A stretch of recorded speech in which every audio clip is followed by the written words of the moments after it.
Good morning student, class 8th subject science. और जो हमारा टॉपिक है वो है basic facts of cell structure and function. तो ये जो हम चैप्टर पढ़ रहे थे सेल स्ट्रक्चर एंड फंक्शन, उसका ये फिनिशिंग पार्ट है कि अब जो हमने क्या सीखा इस पूरे चैप्टर में।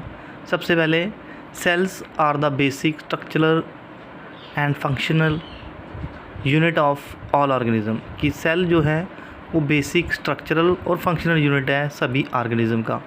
दूसरा, all cell contain cell organelle, जितने भी सेल हैं वो सेल ऑर्गेनली कंटेन करते हैं। तीसरा, functioning of the cell is responsible for functioning of organism. अब सेल की फंक्शनिंग ही निर्भर करती है फंक्शनिंग ऑफ ऑर्गेनिज्म।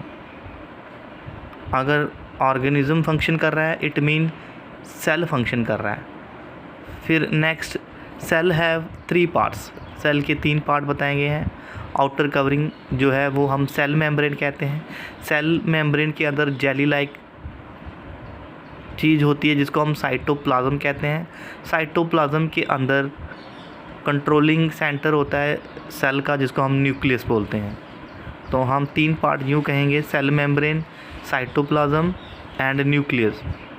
अब cell wall and chloroplast are present in plant cell. Cell wall और क्लोरोप्लास्ट जो है वो प्लांट सेल में मौजूद हैं, बल्कि एनिमल सेल में वो नहीं है, एब्सेंट इन एनिमल सेल। फिर cell shows great variation in their sizes and shape. Cell different size के होते हैं और डिफरेंट शेप के होते हैं, उनमें बहुत ज़्यादा वेरिएशन है। सबसे छोटा सेल जो ऑब्ज़र्व किया गया है बैक्टीरियम में, जिसको हम कहते हैं माइकोप्लाज्मा, इसमें सबसे छोटा सेल है। और सबसे बड़ा सेल जो ऑब्ज़र्व किया गया है वो ऑस्ट्रिच के एग में।